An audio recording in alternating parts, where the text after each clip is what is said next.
आज Doubtnut app download करें। Doubtnut पर अपने सभी गणित, रसायन विज्ञान, भौतिक विज्ञान और जीव विज्ञान के डाउट्स का करो सफाया।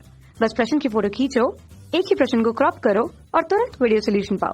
अभी डाउनलोड करें। क्वेश्चन हमारे पास है कि अनुप्रस्थ तरंगे खाली स्थान में रिक्त स्थान की पूर्ति जहां हमें करनी है में प्रगमन कर सकती है या संचरित हो सकती है।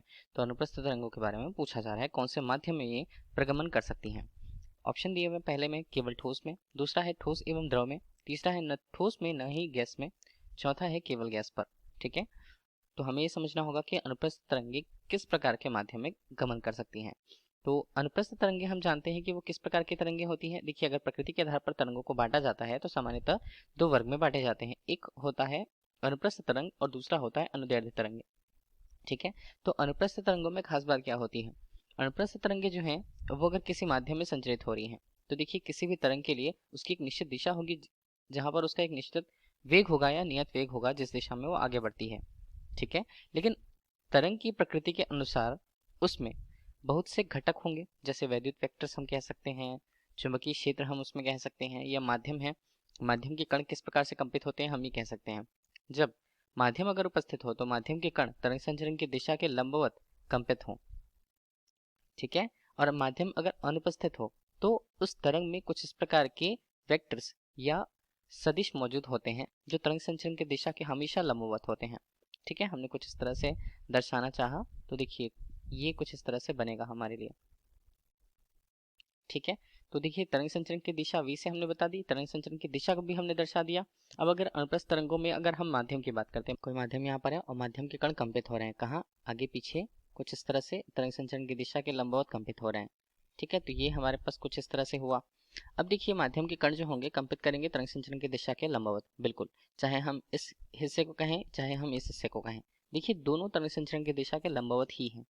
अगर हम किसी निर्वात वाले माध्यम में देखते हैं तो अनुप्रस्थ तरंगों के रूप में ऐसी तरंगे भी मौजूद होते हैं जो निर्वात में भी गमन कर सकती हैं, जैसे कि प्रकाश तरंगों की बात हमने की है। प्रकाश तरंगों के लिए माध्यम की आवश्यकता नहीं होती है, तो निर्वात में अगर वो गमन कर रहे हैं तो इनको अगर हम ये बताएं कि माध्यम वहां पर अगर मौजूद नहीं है तो ये क्रमशः क्या हो जाएंगे, एक उनमें से हो जाएगा वैद्युत क्षेत्र या वैद्युत वेक्टर हम उसे कह सकते हैं। इसी तरह दूसरा हो जाएगा यहाँ पर चुंबकीय क्षेत्र। अब देखिए, अनुप्रस्थ तरंगे माध्यम में अगर गमन कर रही हैं, ठीक है, तो किस प्रकार के माध्यम में गमन कर रही है। ऑप्शन में पूछे जा रहे हैं ठोस में, ठोस, द्रव और गैस पर। तो अगर यहाँ पर केवल माध्यम की बात की जा रही है कि अनुप्रस्थ तरंगे किसी माध्यम में गमन कर रही हैं तो कौन से माध्यम में वे संचरित हो सकते हैं। देखिए, इनके लिए भी कंडीशन होगा। माध्यम, ध्यान दीजिएगा, यहाँ पर माध्यम के जो कण थे ये हमने कण बताकर रखे हुए थे, वो अपनी माध्य स्थिति से ऊपर और नीचे तरंग संचरण की दिशा के बिल्कुल लंबवत कंपित हो रहे थे। ठीक है, तो कंपित हो रहे थे तो कणों में क्या गुण था, कणों में गुण था प्रत्यास्थता का गुण। ठीक है, प्रत्यास्थता का गुण ये था कि अगर ऊर्जा एक स्थान से दूसरे स्थान जा रही है और कण वहां पर उससे प्रभावित होते हैं तो अपनी प्रत्यास्थता के कारण ही वो अपनी माध्य स्थिति पर वापस आ पाते हैं, और साथ ही साथ उनमें जड़त्व का भी गुण होगा। ठीक है, तो ऐसा गुण जिनमें होता है, जिस माध्यम में होता है, जिस माध्यम के कणों के मध्य होता है प्रत्यास्थता और जड़त्व का दोनों का गुण, तो वहां पर अनुप्रस्थ तरंगे क्या है, प्रगमन कर सकती हैं या संचरित हो सकती हैं। अब देखिए, अगर हम बात करते हैं प्रत्यास्थता और जड़त्व का गुण किस में होगा, ठोस में होता है। देखिए, ठोस में आसंजक बल मौजूद होते हैं। प्रत्येक पदार्थों के कणों के, मूलभूत कणों के मध्य एक आकर्षण बल होता है जिसे हम आसंजक बल कहते हैं। ठीक है, और ठोस में इसकी मात्रा काफी ज्यादा होती है। ठीक है, अंतराण आणविक आकर्षण बल हम उसे कह पाते हैं। द्रवों में इनकी मात्रा थोड़ी कम लेकिन वो मौजूद होती है।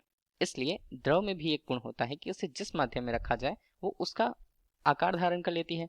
लेकिन अगर हम गैसीय माध्यम की बात करें तो गैसों में उनके कणों के मध्य आकर्षण बल का अभाव होता है, एक तरह से बिल्कुल अभाव होता है। ठीक है, अभाव होता है तो प्रत्यास्थता जड़त्व का गुण उनमें नहीं होगा। ठीक है, किसकी तुलना में, अगर हम ठोस और द्रव की तुलना में देख लें तो इस तरह से ठोस और द्रव में प्रत्यास्थता जड़त्व दोनों के गुण होते हैं और उसी गुण के कारण अनुप्रस्थ तरंगे उसमें उत्पन्न हो पाती है।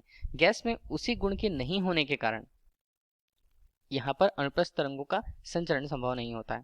तो हमारे लिए ऑप्शन कौन सा सही होगा, हमारे लिए ऑप्शन सही होगा ऑप्शन बी, ठोस एवं द्रव में प्रगमन कर सकती हैं। Thank you. कक्षा 6 से 12वीं से लेकर नीट, IIT, JEE वो एडवांस के लेवल तक 1 करोड़ से ज्यादा छात्रों का भरोसा। आज ही डाउनलोड करें डाउटनेट ऐप या व्हाट्सएप करें अपने सारे डाउट्स 8400 400 400 पर।